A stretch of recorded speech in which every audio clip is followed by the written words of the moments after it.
Pues buenos días. Muchas gracias a todos por asistir a la Junta General de UNESID en el día de hoy, que coincide con el 10º aniversario del reinado de Felipe VI, amigo de UNESID, a quien felicitamos desde aquí.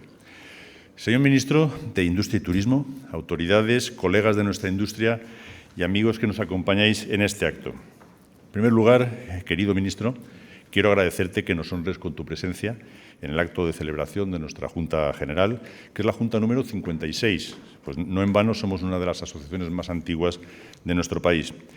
Esta mañana nos hemos reunido para aprobar nuestras cuentas del año pasado y el presupuesto del ejercicio, así como para tratar los temas que afectan a nuestra industria y la situación en la que nos encontramos. Voy a ser breve porque todos los datos se pueden encontrar en el documento que publicamos, pero sí considero oportuno compartir algunas cifras. La producción de acero en España se redujo por segundo año consecutivo el 1,2% hasta 11,4 millones de toneladas, la segunda más baja después de 2020, año de la pandemia. El deterioro ha afectado a todas las calidades, produciéndose 10,1 millones de toneladas de aceros no aleados, 708.000 toneladas de acero inoxidable y 642.000 de otros aceros aleados.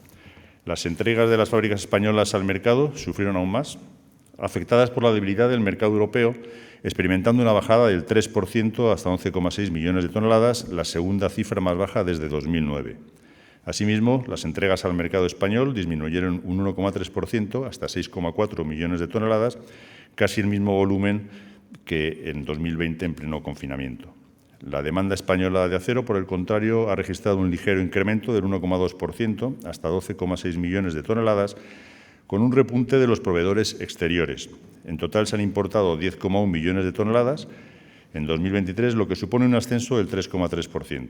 Y las importaciones procedentes de terceros países se han situado en 4,1 millones de toneladas, manteniéndose entre los niveles más altos de los últimos 15 años y alcanzando una cuota superior al 30% del consumo. En cuanto al mercado exterior, las exportaciones de nuestras empresas mantuvieron la tendencia negativa durante 2023, retrocediendo un 5,8% hasta 7,6 millones de toneladas.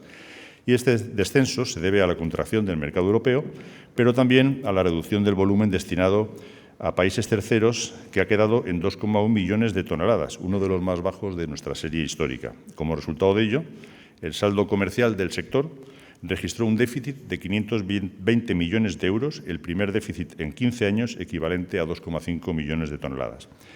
Y esta situación nos lleva a realizar una serie de reflexiones sobre nuestra competitividad. En el ámbito nacional, nuestra principal demanda es una demanda histórica, sigue siendo disponer de una energía eléctrica a precios competitivos y predecibles que nos sitúe en igualdad de condiciones, al menos frente a nuestros competidores europeos. Y en este sentido, me gustaría llamar la atención sobre las compensaciones por sobrecostes eléctricos que algunas industrias, entre las que nos encontramos, pueden recibir de los respectivos Estados miembros, mecanismo del que UNESID fue uno de los impulsores. Tanto la regulación europea como la Ley Española del Clima permiten que los gobiernos respectivos dediquen hasta el 25% de los ingresos por subastas de derechos de emisión a compensar dichos sobrecostes. Y este es un máximo que están agotando los gobiernos de Francia y Alemania. Aunque no sea responsabilidad del Ministerio de Industria, agradecemos a nuestro ministro que nos eche una mano intercediendo en otros ministerios, porque en España esta compensación apenas llega al 45% del máximo permitido, y esto nos sitúa en una clara desventaja, sin entrar en otras consideraciones, como puede ser la tarifa eléctrica francesa. Hay otros factores adicionales, como el excesivo coste de los servicios de ajuste, que hacen que el precio efectivo final que paga nuestra industria por la electricidad, la factura real que estamos pagando, sea muy superior a la que se paga en los principales países europeos. Esperemos que algún día podamos sacar este asunto de la lista de preocupaciones de nuestra industria y podamos con ello beneficiar a nuestras empresas, a la economía, al empleo de calidad y a la sociedad en general, como queremos. Otro asunto que afecta a nuestra competitividad y que parece en vías de solución es el aumento de la carga máxima por camión a 44 toneladas, un proyecto en el que llevamos trabajando desde hace 12 años. Y en este asunto debemos agradecer al ministro de Industria y a sus colaboradores su apoyo y su impulso para desatascar este larguísimo expediente, y esperamos celebrar la publicación en breve de la correspondiente orden ministerial. Una vez en vigor, mejorará el tráfico rodado en nuestras carreteras por la disminución de viajes, al mismo tiempo que España ahorrará la emisión de hasta 130.000 toneladas anuales de gases de efecto invernadero, sin necesidad de mencionar el ahorro de costes logísticos en la industria española en general. Pues gracias, ministro, y gracias a vuestros colaboradores, porque creo que estamos en el camino de conseguirlo. Pasando al ámbito europeo, hay varios asuntos muy interesantes porque estamos en un momento crucial para la industria española y la industria europea en general. Vivimos tiempos complejos, con 2 guerras en las puertas de Europa, con la contracción del consumo de nuestros productos, con un aumento del proteccionismo en algunas regiones y una desmedida fase expansiva en otras. Y estamos a la espera de que se conformen los puestos más relevantes en la Unión Europea y de que la nueva Comisión y el Parlamento salido de las urnas este mes comiencen sus trabajos. Confiamos en que este nuevo mandato europeo sea por fin el tiempo de la industria. Ya sabemos de las ventajas que la actividad industrial aporta a la sociedad, y aunque la Comisión saliente solo se ha acordado de ello hace 6 meses, nunca es tarde para rectificar. Los recientes informes de los señores Letta y Draghi sobre el mercado interior y la competitividad europea deberían servir para iluminar la hoja de ruta de las instituciones europeas en los próximos años. Es evidente que el entorno geoestratégico está cambiando. En el informe del Real Instituto Elcano de marzo de 2024, titulado «El modelo económico europeo ante el retorno de la geopolítica, diagnóstico y propuestas de reforma», se menciona: en el mundo previo a la crisis financiera global, la Unión Europea se concentraba en promover el cambio a través del comercio, favoreciendo el acercamiento geopolítico mediante la interdependencia económica. Este mundo, transformado por la pandemia COVID-19, la crisis derivada de la invasión de Ucrania y la creciente rivalidad chino-estadounidense, ya no existe. En el escenario geopolítico actual, la interdependencia se convierte en un arma arrojadiza y surgen conceptos de difícil delimitación como los de autonomía estratégica o seguridad económica. A mí, si me permiten, me gustaría añadir un par de reflexiones. En primer lugar, que el principio de este cambio fue anterior a la pandemia y tuvo lugar en Estados Unidos cuando se tomó conciencia de la dependencia de otros países en suministros y tecnología estratégicos, así como de la pérdida de empleos industriales asociada, porque fue en marzo de 2018 cuando la Administración americana decidió imponer aranceles del 25% a las importaciones de acero de un gran número de países que no se vinieron a acordar una cuota limitativa, medida que se ha mantenido con las diferentes administraciones hasta la actualidad y podrían incluso endurecerse. En segundo lugar, porque no solo los Estados, sino también las empresas hemos aprendido en estas circunstancias la necesidad de diversificar y acercar el origen de nuestros suministros, no solo por los factores que menciona el informe, sino también por otros relacionados con el tráfico marítimo mundial, como las averías de barcos en el Canal de Suez, la escasez de agua en el Canal de Panamá, la inseguridad en el Mar Rojo, o simplemente la necesidad de reducir emisiones de alcance 3 relacionadas con las emitidas en origen y durante el transporte, factores que se unen a los ya mencionados en el informe. Este nuevo marco geoestratégico parece que nos lleva inevitablemente hacia un proceso de desglobalización, revirtiendo una situación en la que tal vez habíamos llegado demasiado lejos, desatendiendo mucho de los riesgos que he mencionado. La situación política comercial europea es peculiar, porque siendo el mayor mercado libre del mundo, tenemos que encontrar nuestro papel en medio de 2 colosos, como son China y Estados Unidos. Y Europa no puede asumir un papel pasivo frente a estos 2 grandes depredadores, y contamos con que nuestro Gobierno, como lo está haciendo, nos pueda guiar y guíe a la Unión Europea a afrontar este dilema y, en particular, en la lucha sobre la sobrecapacidad en nuestro sector, que ya está llegando a muchos otros sectores industriales. En este sentido, hay que señalar que hace unos días los Estados miembros han aprobado la propuesta de la Comisión para extender las medidas de salvaguarda hasta el año 2026. Agradecemos al Gobierno, en particular a la Secretaría de Estado de Comercio, no solo el apoyo, sino todo el diálogo que hemos mantenido con ellos a lo largo de todo el proceso. Las medidas de salvaguarda, que se implementaron como respuesta a los aranceles impuestos en Estados Unidos y todavía vigentes, son absolutamente necesarias para limitar la invasión del mercado europeo, aunque han resultado ser insuficientes para los momentos de contracción de la demanda como el actual. Europa debería replantearse su situación como único defensor y el único gran mercado todavía respetuoso con las normas de la Organización Mundial del Comercio. También afrontamos el gran reto de la descarbonización y para ello está la posibilidad de recibir ayudas contra los fondos europeos. Hemos transmitido al Gobierno nuestra preocupación por la lentitud en la adjudicación de los fondos que ayudarán a llevar adelante proyectos de reducción de emisiones, aumentando nuestra eficiencia.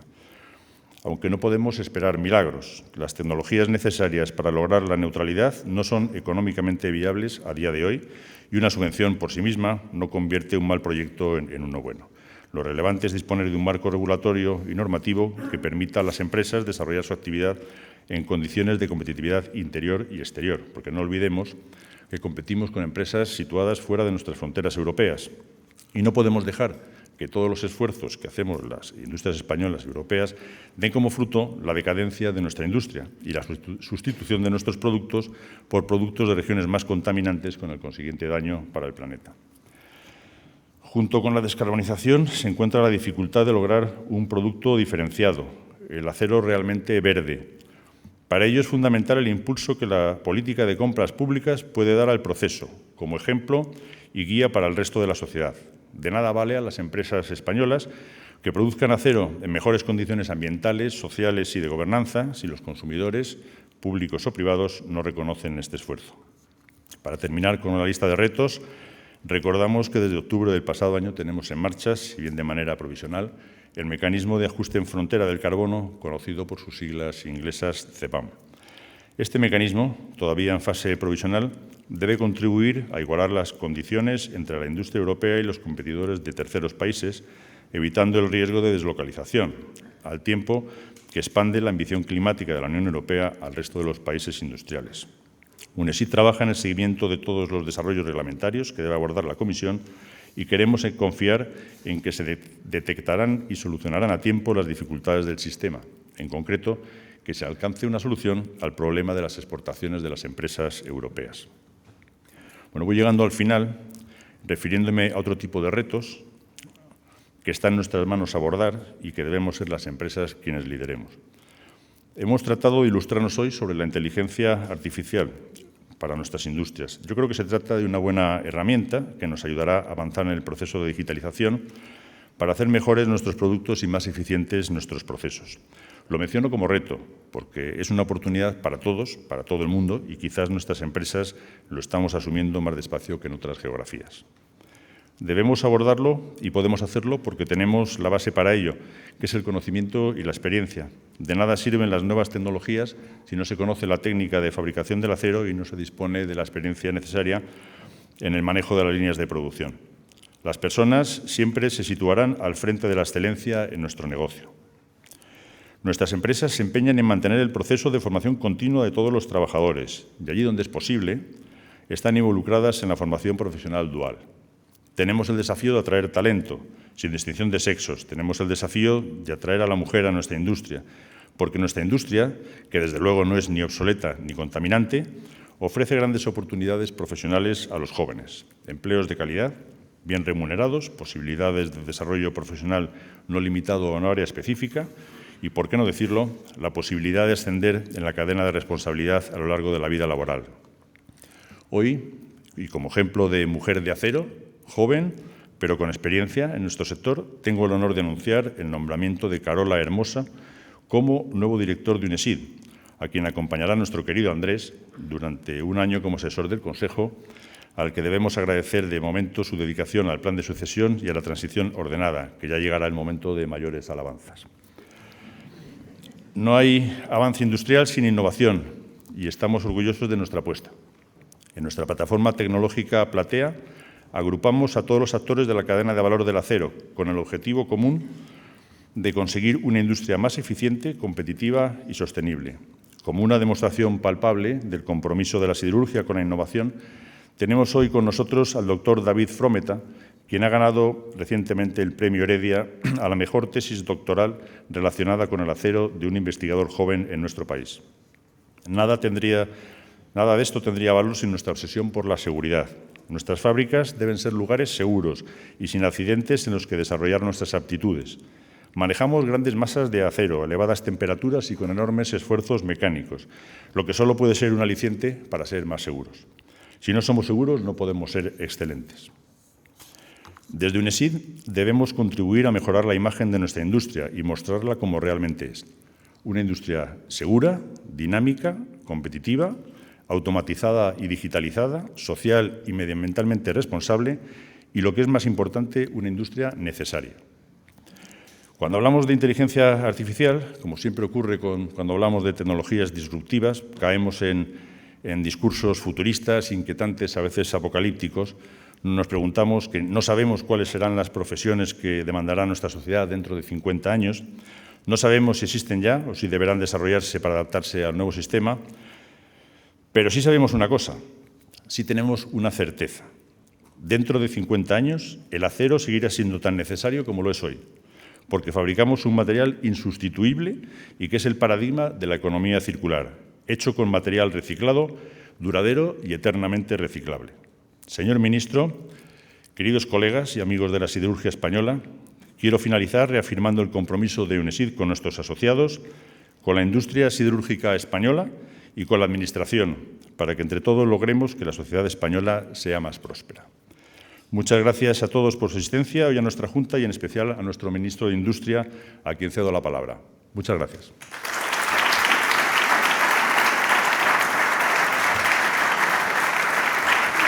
Ministro, todo tuyo. Gracias.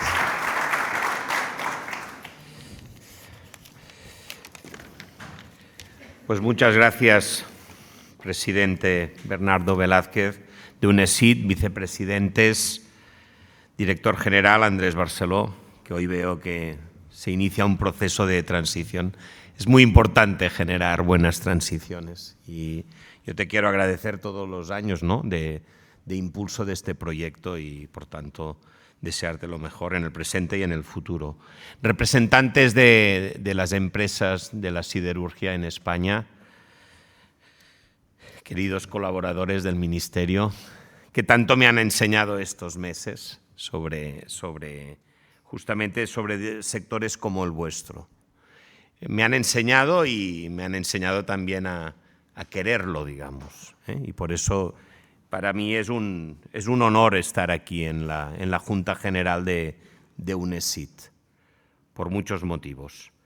Claro, lo típico de un ministro es venir aquí y decir qué importantes que son, ¿no?, obviamente, un determinado sector, pero yo lo quiero expresar muy claramente, porque tiene que ver con muchas reflexiones que veo en Europa en estos momentos. Venimos de décadas donde, bueno, especialmente el mundo desarrollado, Occidente, Europa, alegremente, a veces, entre comillas alegremente, decidió que en aras a la competitividad, en este mundo de décadas de globalización, yo diría sin ningún matiz, sin ningún elemento, pues decidimos deslocalizar actividades productivas, porque el factor competitividad estaba por encima de cualquier otro elemento en un mundo que se describía como plano en el sentido de que no había ninguna otra variable y, por tanto, el mundo era un mapa plano donde era indiferente dónde producir. Y todos lo hemos vivido y yo siempre lo sitúo en cuando empecé a trabajar, a principios de los 90. Año 90 yo trabajaba en el puerto de Barcelona, allí impulsamos una zona de actividad logística abierta absolutamente a un comercio internacional que empezaba a subir de manera fantástica. Y era aquel momento donde el inicio de una globalización sin matiz. Para mí, al cabo de 32 años, 33 años, es curioso asumir la responsabilidad de ministro de Industria con un paradigma totalmente diferente. Y, por tanto, sin negar para nada los efectos muy positivos de la globalización, del comercio internacional, irrumpe con fuerza por valores y por lecciones aprendidas, pues el nuevo paradigma que el presidente ha descrito perfectamente, pero que me lo encuentro en toda España y me lo encuentro cuando vamos a Bruselas porque aflora de manera evidente como reto, como preocupación. Miren, estos días empezamos a explicar en muchos sectores lo que será la nueva Ley de Industria. Y comparo la Ley de Industria del año 1992, mucho más, ¿no?, con muchas menos páginas, donde el paradigma era la integración en Europa, en la Comunidad Europea. Y la comparo con la propuesta de ahora, que será una Ley de Industria y autonomía estratégica, incluso en el título. Y, por tanto, al concepto de reindustrializar, de fomentar la producción en ámbitos estratégicos de nuestra región, hay el concepto evidente de autonomía estratégica. Bien, pues un sector, digamos, como la siderurgia, ya no lo decimos como un elemento para quedar bien ante un sector. Es evidente que en este nuevo paradigma, el sector que UNESID representa, no solo por las 46 empresas, no solo por los 60.000 trabajadores, no solo por los 20.000 que se añaden en toda la actividad de recolección de lo que es justamente un gran ejemplo, porque escucho muchos discursos de economía circular, pero estoy ante un sector, digamos que seguramente sin tantas alaracas, es un sector clarísimo de gran ejemplo de economía circular. Desde hace muchos años y décadas, antes que incluso el concepto se pusiese de moda, ustedes ya practicaban economía circular como nadie, además, como nadie. Por tanto, por número de trabajadores, por su facturación, casi 15.000 millones, por el número de empresas, porque el desarrollo de muchas regiones en España está muy vinculada a su actividad, y si no me lo recuerdan los asturianos del ministerio, digamos.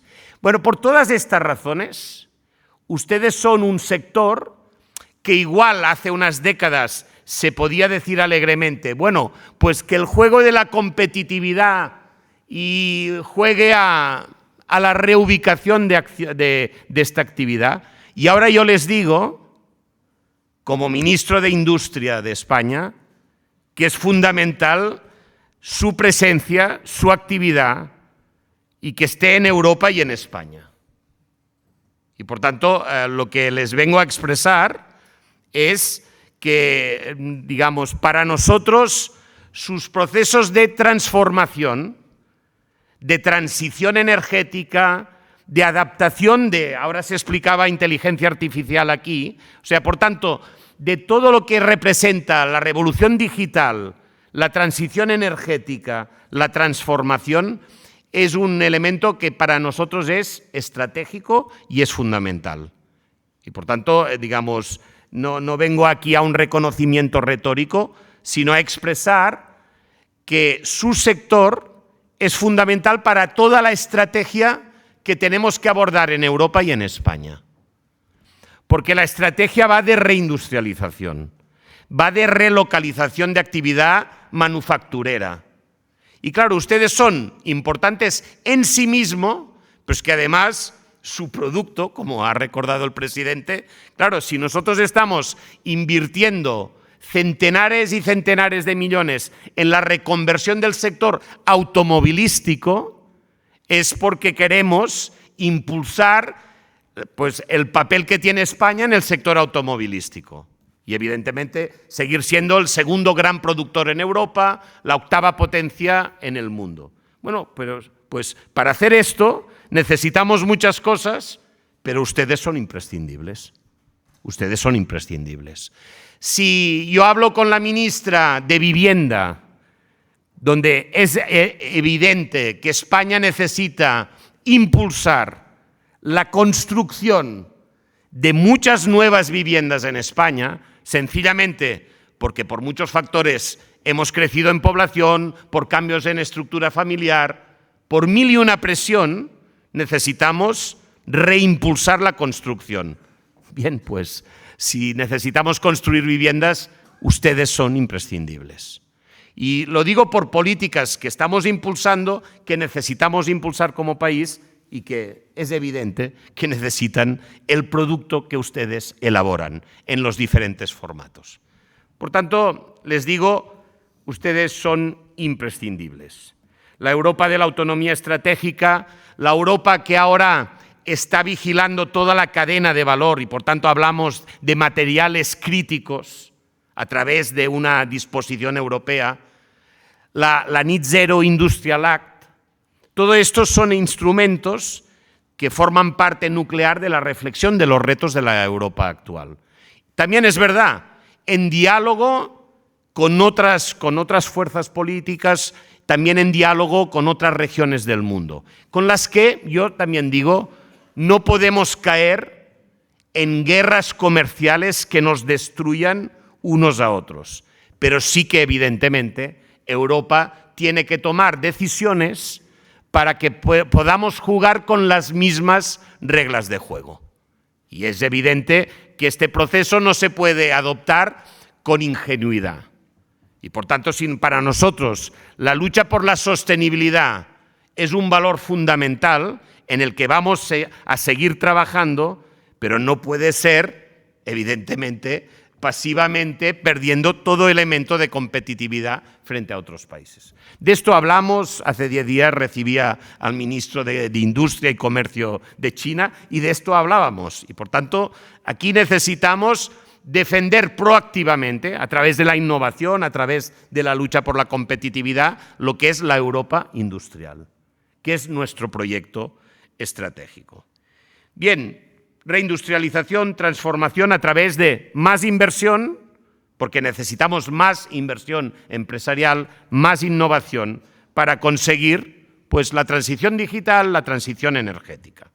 Sobre esto yo expresar que estamos en un momento de política industrial más activa que nunca, claramente, porque esta gran prioridad europea se convierte en una prioridad también del Gobierno de España, lógicamente. Somos conscientes, por tanto, de muchos factores y yo les tengo que decir que para mí, si nosotros podemos ayudar como Ministerio de Industria a elementos de la logística en el transporte, pues de manera natural estamos allí para ayudar a este proceso, en diálogo con otros ministerios. Y evidentemente, si nosotros podemos impulsar políticas de mejora del gran factor de competitividad, que es la energía, pues de manera obvia nosotros estamos para ayudar e impulsar, porque es de interés común. Bien, yo creo que en España ha habido políticas para bajar el coste de la energía de manera clara, porque ya solo nos faltaba el volcán de la isla de Palma, pero en Europa los últimos años han pasado muchísimas cosas. De manera que yo creo que desde la excepción ibérica a la política de ayudas, al descuento en el 80% de peajes, es evidente que nosotros tenemos que trabajar para la transición energética, proceso estratégico, y también es evidente que tenemos que estar con políticas mientras dura la transición para el mantenimiento de la competitividad. Ambas cosas. Tenemos que hacer los deberes todos en la transformación para la descarbonización, pero también tenemos que atender en el camino lo que son ayudar a que el factor energético no nos merme la competitividad frente al mundo y frente a otros países europeos. También es evidente. Bueno, sobre la transición, yo no soy la vicepresidenta ministra de Transición, pero es evidente que hay muchísima política pública para acometer esto. España, en el factor energético, yo creo que es un país que tendrá grandes y ya tiene grandes posibilidades. Por tanto, esto será un gran factor de competitividad como en la historia nunca había sido, porque es evidente que dependíamos de combustibles fósiles que no teníamos y ahora tenemos suelo, viento, sol, que esto es la generación de energía renovable, que es una magnífica oportunidad y lo será sin duda. Por tanto, por ejemplo, 900 millones en ayudar a la política de hidrógeno renovable. Bueno, pues son políticas fundamentales. El año pasado, por primera vez, la electricidad consumida en España, más del 50%, ya fue de origen en energía renovable, el 53%. Esto es una gran oportunidad. Pero bueno, yo quiero recordar que en el 18 se dedicó 6 millones a las compensaciones por emisión de CO2. Que 2022 y 2023, 244. Y que este año dedicamos 300 millones. Yo les digo que forma parte de mi agenda que esta cifra vaya mejorando. en un contexto que también Europa nos pide cumplir los requerimientos de déficit público. Por tanto, digamos, entiendan la tensión, porque los recursos son limitados, pero les quiero compartir que mi agenda es que esta figura de las compensaciones de CO2 es un elemento que entendemos que puede ser clave y que yo hago mío en mi agenda ministerial en los próximos años. Quiero recordar 450 millones para solventar el problema de la irrupción de la guerra de Ucrania y, por tanto, la elevación del precio del gas, que fue algo, sin duda, muy preocupante. En el programa de consumidores electrointensivos, 125 hasta ahora, y hace 2 semanas yo mostré la próxima convocatoria de casi 32 millones para electrointensivos. Bien, por tanto, hay políticas para intentar hacer que el coste energético sea un elemento que no grave, digamos, a su sector y que nos permita acometer los proyectos. Pero después hay el tema estructural, y aquí es donde tenemos el PERTE de descarbonización, que es un PERTE multisectorial porque es transversal, afecta a muchos sectores, pero sin duda ustedes representan un sector muy sensible. Bueno, las grandes cifras son 3.100 millones, 1.400 en subvención, 1.700 en forma de préstamo. El objetivo es reducir 13 millones de toneladas equivalentes de CO2.